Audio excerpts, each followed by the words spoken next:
Alors, docteur Gatsby, oui. Je veux commencer par vous qui défendez ce qu'aujourd'hui, au regard de tous les scandales révélés à travers les médias, les réseaux sociaux, dans le monde du christianisme, est-ce qu'aujourd'hui doit-on encore croire aux saintes écritures ou à certaines écritures dites saintes?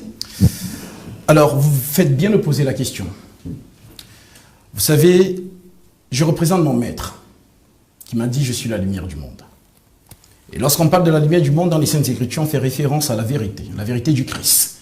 Voilà pourquoi Paul peut dire dans Colossiens, chapitre 2, verset 8, que personne ne fasse de vous sa proie par la philosophie ou par une vaine tromperie, s'appuyant sur les traditions des hommes, sur les rudiments du monde et non sur Christ. Mon fondement, c'est Christ.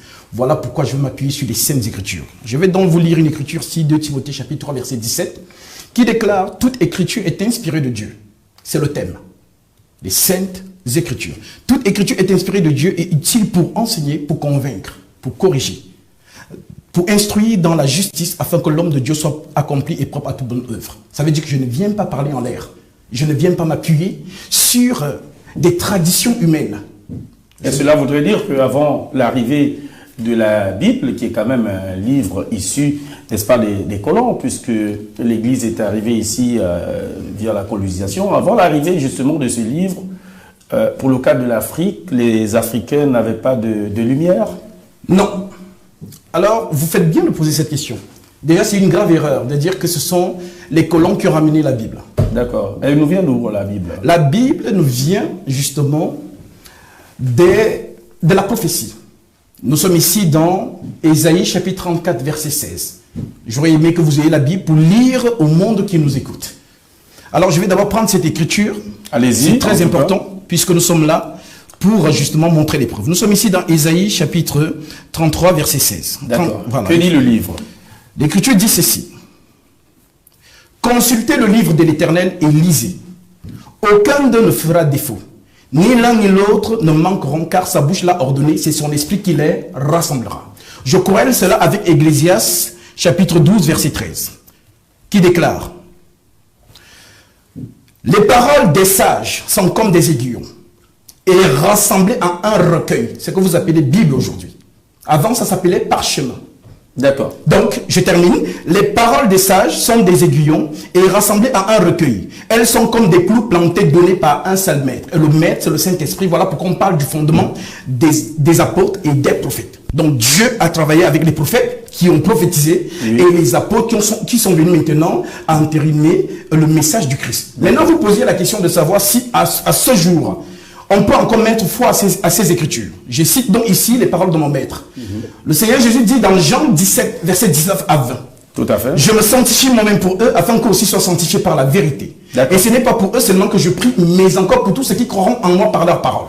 Et les apôtres qu'il a choisis, notamment dans 2 Thessaloniciens 2,15, l'Écriture dit « Ainsi donc, frères, demeurez fermes, et retenez les instructions que vous avez reçues, soit par notre parole, soit par notre lettre. » Les lettres sont là, les épîtres apostoliques. Donc cet individu, ce possédé. Mais ce possédé estime que tous ces écrits sont faux en réalité. Justement, c'est là où j'en viens. Ce possédé passe son temps en longueur de journée à dénigrer ce livre. Il faut qu'il vous dise donc dans ce plateau, qu'est-ce qu'il combat? Les faux hommes de Dieu, comme il le dit sur les réseaux. Parce que s'il dit qu'il combat les faux hommes de Dieu, ça veut sous-entendre qu'il y a des vrais. S'il dit aussi qu'il n'y a pas de vrais, qu'il nous dise, est-ce qu'il croit à ces écritures ou pas? S'il ne croit pas, en réalité, il n'y a pas de débat. Puisque je discute ici avec quelqu'un qui est dans sa propre science. Laquelle? La science de l'animisme, qui n'est pas une science exacte. Puisque quand on parle de l'animisme, c'est une pluralité de rites qui ne sont pas précis. Il ne peut pas aller au Nigeria et demander aux Africains du Nigeria comment ils font leur rite. Il y a tellement de tribus. Alors, dans ma deuxième partie de parole, je vais vous lire 2 textes. D'accord. Parce que vous avez dit que ce sont les colons qui ont ramené la Bible en Afrique. Je vous dirai ici que le jour où le Saint-Esprit arrive sur terre, les Africains sont là à Jérusalem. C'est une prophétie qui vient d'Ésaïe 2. Je lis ces prophéties et puis je vous remets la parole. Nous lisons ici Ésaïe chapitre 2. Vérifiez les textes qui nous suivent. Ce n'est pas la blague. Ésaïe 2, je prends le verset 1. L'Écriture dit, prophétie d'Ésaïe, fils d'Amos, sur Juda et Jérusalem. Il arrivera dans la suite des temps que la montagne de la maison de l'Éternel sera fondée sur des montagnes, sur le sommet des montagnes, qu'elle se lèvera par-dessus les collines, et que toutes les nations y afflueront. Toutes les nations y afflueront.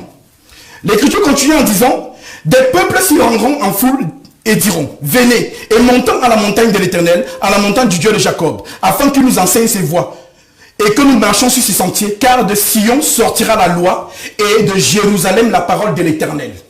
Maintenant, ça s'accomplit où, cette prophétie? Elle s'accomplit exactement dans Actes chapitre 2. Je lis ici. Allez-y. Acte 2, verset 1. L'Écriture dit, le jour de la Pentecôte, ils étaient tous ensemble dans le même lieu. Tout à coup, il vint du ciel un bruit comme celui d'un vent impétueux et remplit toute la maison où ils étaient assis. Des langues semblables à des langues de feu leur apparurent séparées les unes des autres et se posèrent sur chacun d'eux. Et ils furent tous remplis du Saint-Esprit et se mirent à parler en langue selon que l'Esprit leur donnait de s'exprimer. Or, il y avait à Jérusalem, en ces jours, des hommes, des Juifs pieux de toutes les nations qui sont sous le ciel. Au bruit qui eut lieu, la multitude accourut et elle fut confondue parce que chacun les entendait parler dans leur propre langue. Ils étaient dans l'étonnement et la surprise et ils se disaient les uns aux autres, voici ces gens qui parlent Galilée, voici ces Galiléens. Bon, là, vous êtes en train de nous faire une... Non, s'il vous plaît, il est important que nous disions cela. Oui, est-ce qu'on peut aller... est-ce qu'on peut être concis et précis sur les... Vous savez pourquoi je suis là? Oui. Parce que ce monsieur dit des mensonges à longueur de journée. D'accord. Donc, il faut que les gens qui nous suivent comprennent... vérifient les Saintes Écritures. Vous m'avez posé la question, vous avez dit que ce sont les colons qui ont apporté la Bible en Afrique. Mais moi, je vous dis que le jour de l'effusion du Saint-Esprit sur la terre des hommes, les Africains étaient là. Et je termine ce passage. Allez-y. L'Écriture dit donc. L'Écriture dit, et comment nous entendons dans notre propre langue, dans notre langue maternelle, en Sidon, Perth, Mède, Élamite, ceux qui habitent la Mésopotamie, la Judée, la Cappadoce, le Pont, l'Asie, la Phrygie, l'Égypte.